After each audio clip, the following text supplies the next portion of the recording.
Well, hello and welcome again to our reading of the Greek New Testament, and I'm here reading through the first epistle to the Thessalonians, and we're up to chapter 2. And this is part of the section on the reminiscences, which will continue along as part of the structure of the letter. So autoi ga oidati adelphoi ten esoden hemon ten proshumas hoti ukene gegonin.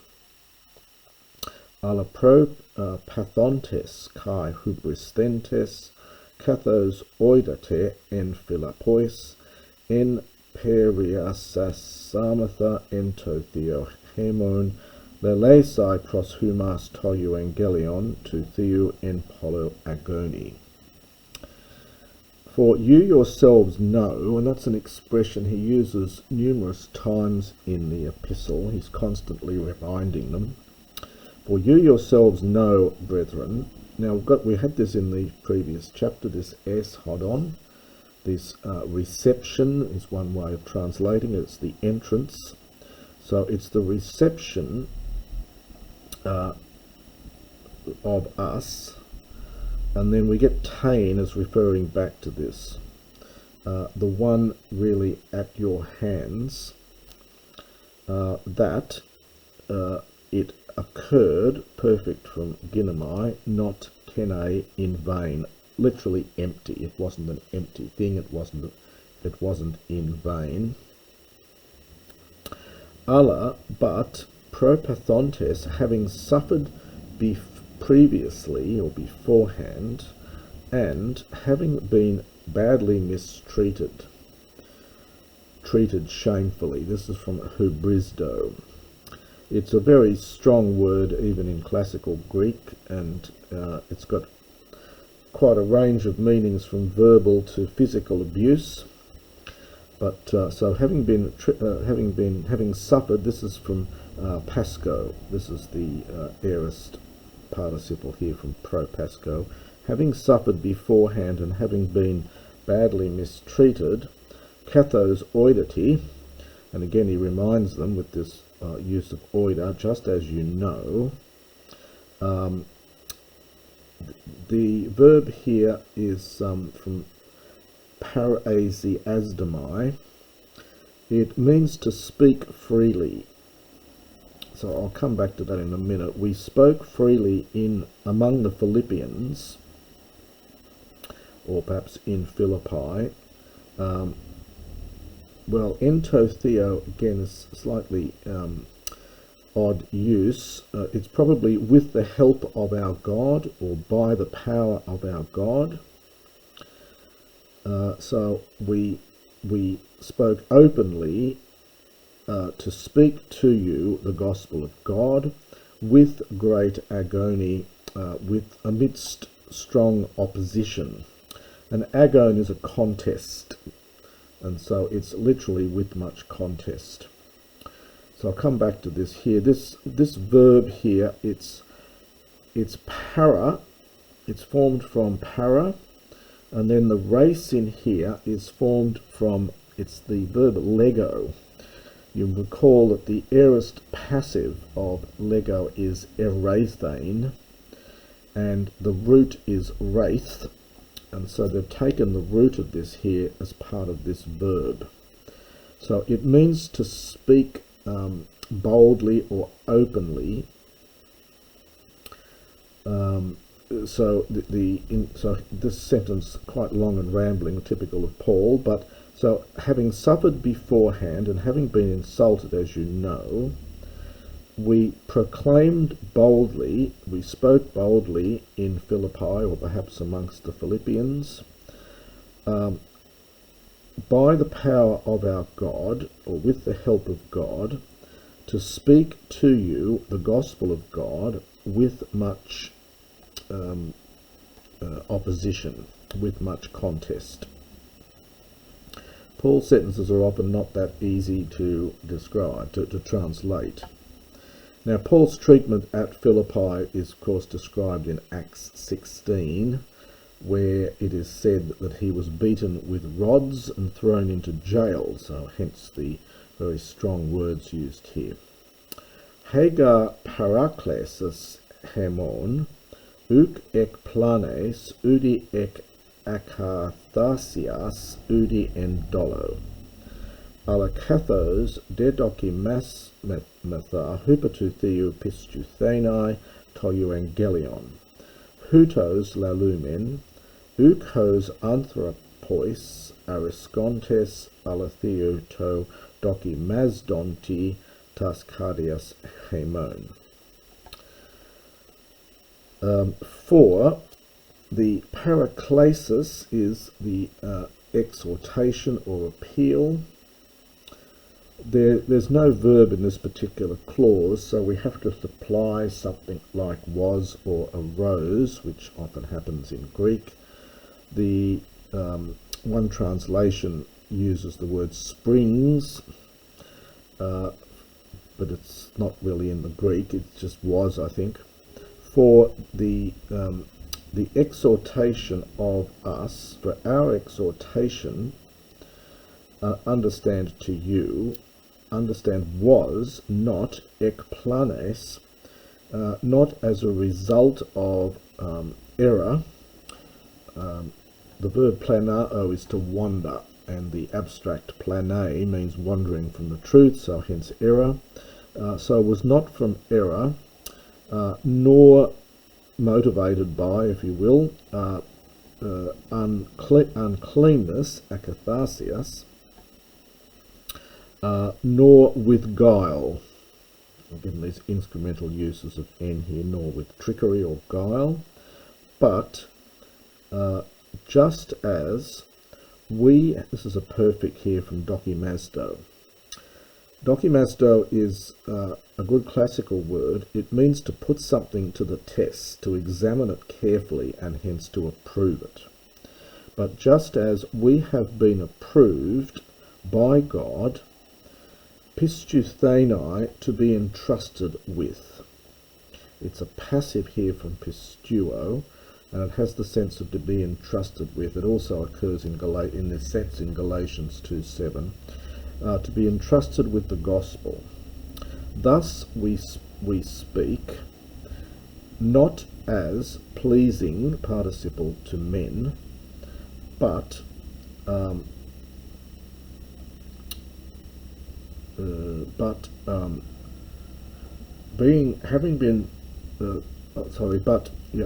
it's after aresco. So aresco takes a dative. It's not as pleasing to men, but understand pleasing to God, the one who tests our hearts. So we get the repeat of the verb dokimazdo here. It's a very interesting word. It has the sense of to test and hence approve, to inspect something carefully and agree that it's okay. Ute ga poti en logo kalakeas gene themen kathos oidity, uti en profase pleonexias theos martus, uti cetuntes ex anthropon doxan, uti af humon, uti ap alone. And I'll just, there's a comma, I'll just stop it there because we're about to go to a new page. You'll notice we get this threefold ute here, which occurs actually not three, it actually occurs I think 5 times in this section. And you'll also get this repetition of kathos oidity again. So, so not pleasing, pleasing not to men but to God who tests our hearts. For neither, were we there, did we come with flattery in our speech? So we did not come with speech of flattery, I should put it, that's the genitive here. So we were not there with you, we were never there with you with speech of flattery, literally, as you know. Kolakeia is the noun here. nor with the prophasis, nor with on the pretext. Prophasis is the word for pretext of greed. This is pleonexia. Pleon means more, and with the X is coming from the echo root, to have more, so often translated as monetary avarice. So not in a pretext of making money, of monetary avarice. And then we'll have to supply, but then he says, he breaks off and says, God is my witness. So again, when Paul writes, he tends to not be terribly fluent in the way that he writes the Greek here. So he breaks off. He gets perhaps emotional here that God is my witness that I didn't do any of these things, nor seeking glory from men, nor from you, nor from others. And the sentence continues on, dunamenoi en bare enai hos Christou, and I think it must be apostolou on the next page. So here this is literally making or being able to be. En bare is idiomatic here. It has the sense, it literally means with weight.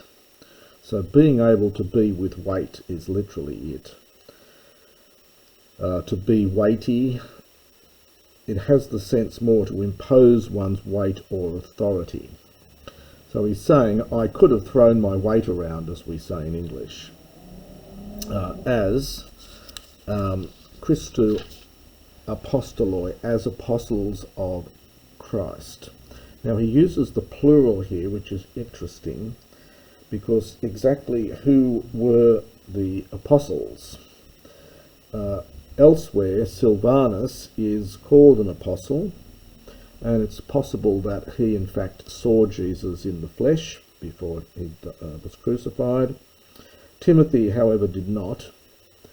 So it's not quite clear exactly what the sense of apostles is here, whether he's referring just to himself with the royal we, or whether he's referring to himself and Silvanus, or whether he's including Timothy here.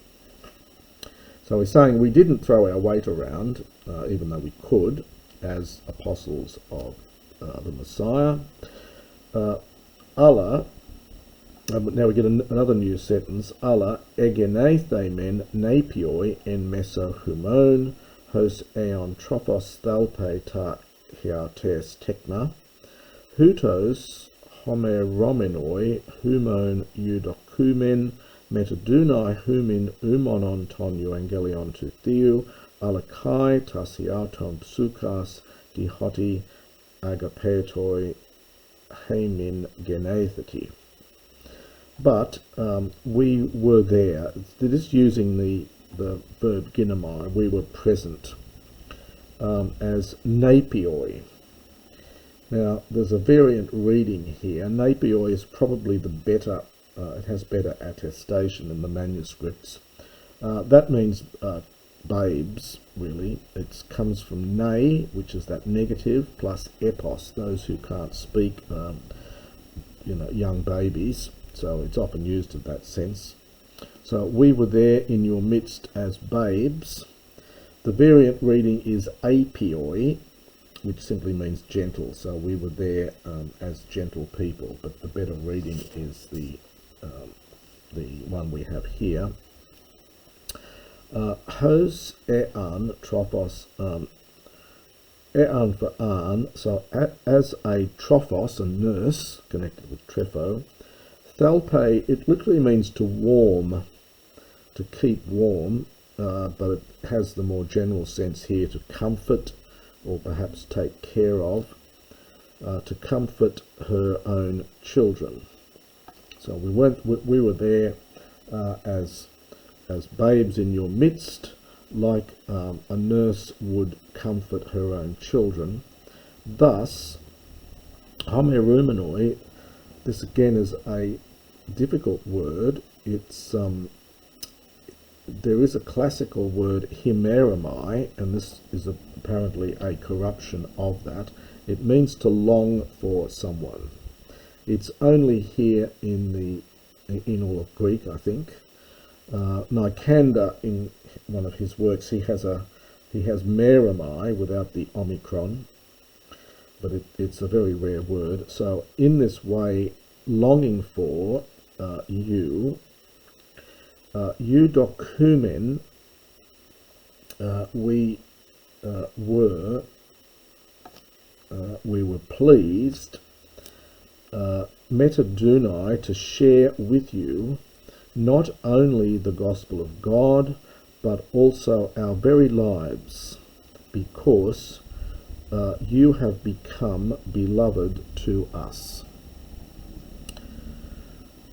So, just to go back over that quickly. So, thus longing for you, it takes a partitive genitive here. We were pleased to share, from metadidomi, to share with you, and we get umonon alakai, which is very good Greek. Not only the gospel of God, but also our own lives, because you had become, I think here, beloved to us, perhaps very dear to us. Mene monuetega adelphoi tokopon hemon kai ton mokthon. For you recall, you bring to mind, brethren, so remember, brethren, and this is probably an imperative here, so remember, brethren, ton kopon, our labour, and our mokthon, and our work, or perhaps our work and our labour. These two words really mean much the same thing. There's no real distinction between them. One is just kopos and mokthos, our work and our labour. Nuktos kai hemeras ergetzomenoi pros tome epiberesai tina humon ekeruxamen es humas to euangelion to theou. So genitive of time during which, by day and night, working. Now pros top plus the infinitive, and we get a negative. So as not to burden any of you,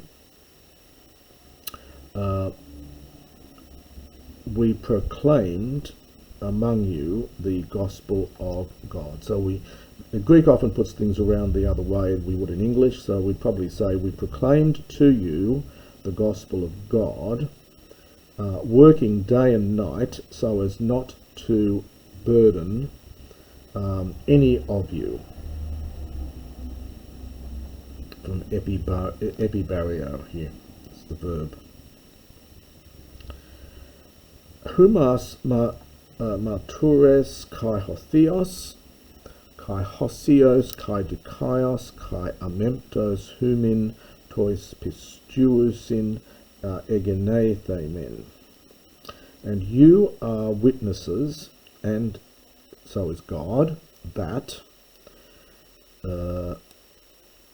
we were holy and just and blameless to you, the ones believing. These are three adverbs here. Again, Indo-European languages often like this sort of threefold riser, these three aspects. So how holy and just and blameless. This is from memphomai is the verb to blame. This is an alpha privative, and this is an adverb formed from that root of memphomai. So we were all of these things to you believing. Now verses 11 and 12 actually are quite a long rambling sentence of Paul, and there's no main verb after hos, which makes it somewhat difficult. We have to supply something here to make sense of it. Kathape oidate, he's constantly reminding of this, just as you know, something like perhaps how. We've got to supply something like we treated. One commentator puts in, we brought up, perhaps we brought up or we treated each one of you as a father, understand, brings up his own children. Para kaluntes humas, kai paramuthumenoi, kai maturumenoi, estot peripatein humas axios to theou, to kaluntos, humas eis ten hier tu basilean kai doxan. So, encouraging or exhorting you and consoling, paramuthiamai, consoling and exhorting,